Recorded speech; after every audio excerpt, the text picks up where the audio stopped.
पर आप चिंता मत करिए, मैं भले करोड़ों में बात करता हूं, पर हिंदुस्तान का कोई भी पत्रकार मुझे यह सवाल पूछ नहीं सकता। मैं जो बोलूंगा वो करके दूंगा, और जो करूंगा वही बोलूंगा। तो ये पत्रकार भाई मेरा भाषण रिकॉर्ड कर लेना ठीक से, अगर नहीं हुआ तो ब्रेकिंग न्यूज लगा देना। 2024 समाप्त होने के पहले ये बिहार में सब रोड बन जाएंगे और बिहार का रोड हाईवे नेटवर्क अमेरिका के बराबर होगा, ये वचन मैं आपको देता हूं। सबसे बड़ी बात जो मेरे जीवन का सपना है, 2004 से मैं काम कर रहा हूं, वो सपना है कि इस देश के जितना पेट्रोल डीजल है उसको देश से निकाल देना है। ये देश का नहीं है। Import substitute, cost effective, pollution free और इंडिजिनियस। हम इथेनॉल बनाने की शुरुआत हमने की। मैं 2004 से बात कर रहा हूं, ये सुनते आए हैं, पर यहां कुछ काम नहीं किया इन्होंने। मैं अभी मेरे यहां हम लोग इथेनॉल पर चलने वाली बजाज कंपनी की स्कूटर, हीरो की स्कूटर, टीवीएस की स्कूटर और मोटरसाइकिल लाई है। इथेनॉल का रेट 60 रुपए लीटर है और पेट्रोल का 120 रुपए लीटर है। इथेनॉल के पंप की परमिशन दे रहे हैं। और जो ब्रोकन राइस है, जिसको कीमत नहीं मिलती, उस राइस से, उस चावल से हम इथेनॉल बना रहे हैं। 150 उद्योग उसके शुरू हुए हैं।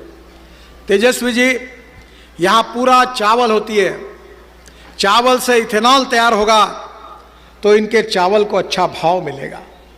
अब देश में 450 करोड़ लीटर इथेनॉल केवल तैयार हो रहा है। हमारे देश में केवल पेट्रोल में डालने के लिए 20% के लिए 1000 करोड़ लीटर चाहिए।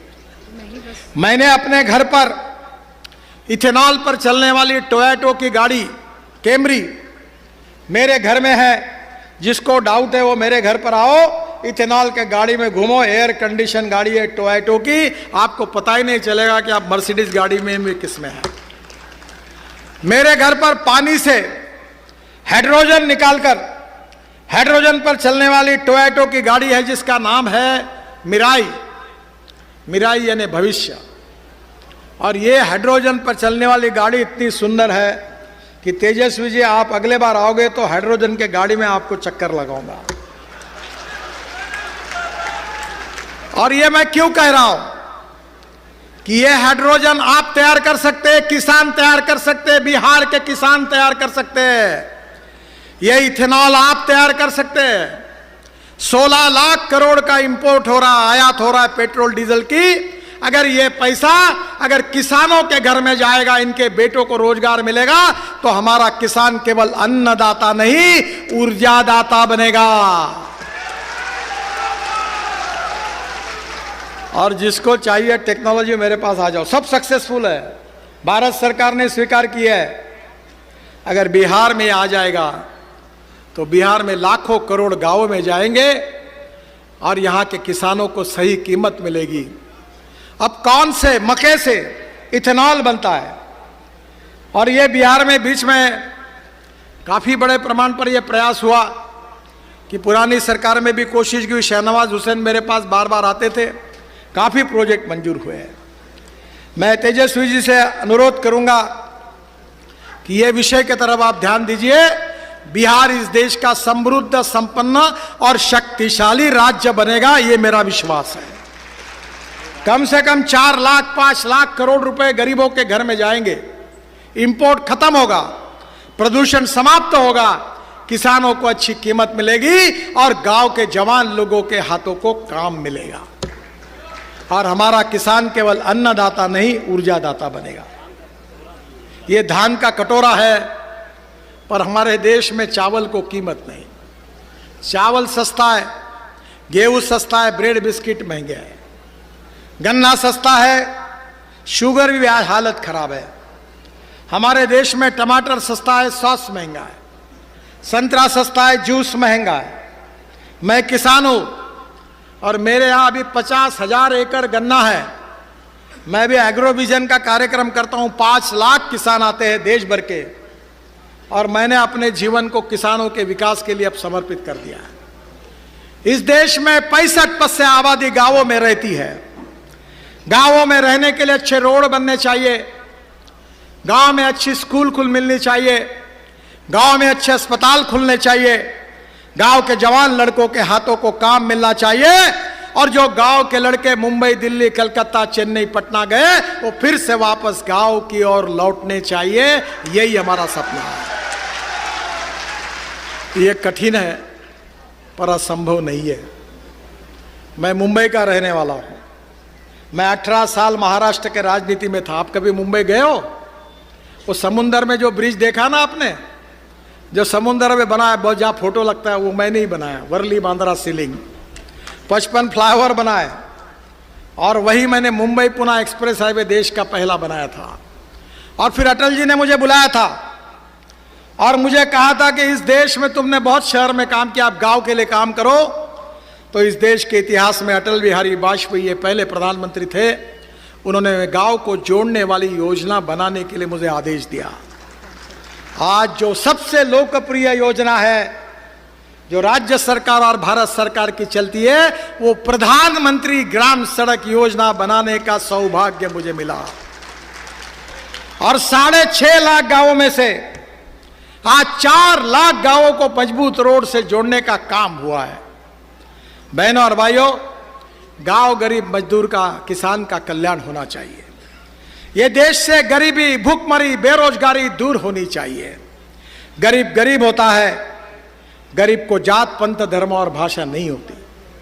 और इसलिए मैं विकास के कामों में राजनीति नहीं करता। सरकार किसी का भी हो, कोई भी एमएलए हो, कोई भी एमपी हो, देश हमारा है और इस देश का हर नागरिक हमारा है, चाहे कोई भी पार्टी में हो, किसी को भी वोट दो। मैंने American president John F Kennedy के इस वाक्य को लिख कर रखा है और मैं बार बार लोगों को उसको बताता हूं। जॉन एफ कैनेडी जी ने कहा था कि American roads are not good because America is rich, but America is rich because American roads are good. America धनवान है, इसके कारण अमेरिका के रास्ते अच्छे नहीं हुए। तो अमेरिका के रास्ते अच्छे हुए, इसके कारण अमेरिका धनवान हुई। और इसलिए बिहार को धनवान बनाने के लिए एक तरफ रोड अच्छे बन रहे हैं। मैं ही मंत्री था नमामि गंगा का, जलमार्ग का। वाराणसी से हल्दिया तक मैंने जलमार्ग बना दिया 3 मीटर का, उसमें ड्राफ्ट है। तो जलमार्ग भी है, रास्ते भी बन रहे हैं। और यहाँ के गांव और गरीब और मजदूर और किसान के लिए मैं ट्रांसपोर्ट मंत्री के नाते मैंने नई योजना भी एक लाई है। और जब मैं मंत्री था तब मेरा सपना था कि मैं पटना में हवाई जहाज को पानी पे उतारूं। जैसे हवाई जहाज एयर स्ट्रिप पे उतरता है और पानी पे उतरता है, उसको एमपीबीएस सी प्लेन कहते हैं। मैं खुद मुंबई के समुद्र में उतरा हूं। फिर हमने सरदार सरोवर को सर्विस चालू कर दी। अब स्पाइस जेट ने 100 विमानें खरीदी की है। मैंने नियम बना दिए हैं। अब इसके बाद मैं गुवाहाटी में ब्रह्मपुत्रा में पानी पे जल्दी उतरने के लिए जाने वाला हूँ विमान में बैठकर। मेरा आपसे अनुरोध है कि ये जो फ्लाइंग एमपीबीएस सी प्लेन है, वाटर प्लेन है, इसकी शुरुआत बिहार में करा दो, ताकि अगले बार मैं आऊँगा झारखंड में तो इसी नदी के पानी में उतर जाऊँगा, यही डायरेक्ट पहुँच जाऊँगा।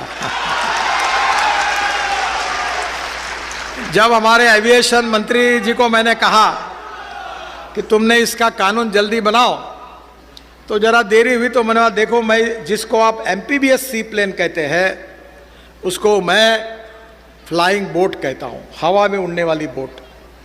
और तुम अगर जल्दी नियम नहीं बनाओगे तो मैं शिपिंग मंत्री के होने के नाते जल्दी बनाऊंगा। आज सब नियम बन चुके हैं। आज बिहार में गंगा है, गंडक है, सोन नदी है। उत्तर प्रदेश और बिहार का ट्रांसपोर्ट, पानी पे उतरने वाले हवाई जहाज आएंगे तो टूरिज्म दुगना होगा और बिहार के लड़कों के हाथों को काम मिलेगा। यही हमारा सबका सपना है। देखिए, मैं बड़ी बातें ऐसी कर रहा हूँ कि जो आपको विश्वास लगने के लिए थोड़ा समय लगेगा। आप मुझे जानते नहीं हो ज़्यादा, पर जो मुझे जानते हैं उनको मालूम है कि मैं जो बोलता हूँ वो 101% होता है। इसलिए आप विश्वास रखिए कि जलमार्ग के तरफ भी बिहार की सरकार की ओर से तेजस्वी जी आप ध्यान देंगे तो रोड से जाने के लिए अगर 10 रुपये खर्चा होता है रेलवे से जाने के लिए 6 रुपये लगता है, तो पानी से जाने के लिए केवल 1 रुपया लगता है। मैं किसान हूं, मैं उद्योगपति नहीं हूं, और मेरे क्षेत्र में मैंने 15,000 युवाओं को रोजगार दिया है। मैं 3 चीनी मिलें चलाता हूं, और आपका जो राइस से जो हस निकलता है उसको क्या कहते हैं आप? हस को भूसी, मूसली, उससे मैं 80 मेगावाट बिजली तैयार करता हूं। तुम्हारे जिले को लगती होंगी उतनी बिजली तैयार करता हूं। और अभी मैंने ये जो परली है राइस स्ट्रॉ, इससे मैंने बायो सीएनजी बनाया है, और देश का पहला मेरा ट्रैक्टर बायो सीएनजी पे चलता है। 1 लाख रुपए की बचत होती है। अब तुम्हारे यहाँ इतनी जमीन है, इतना अच्छा राइस होता है, चावल होता है, हाँ, ये राइस स्ट्रॉ है, तो मेरे पास आइए, फुकट में टेक्नोलॉजी दूंगा। गोविंद नारायण जी, तो आप आ जाइए, और आप यहाँ ये पूरा इसमें सीएनजी बनाइए। आपकी ट्रैक्टर, आपकी बसेस, आपकी ट्रक उस पर चलेगी।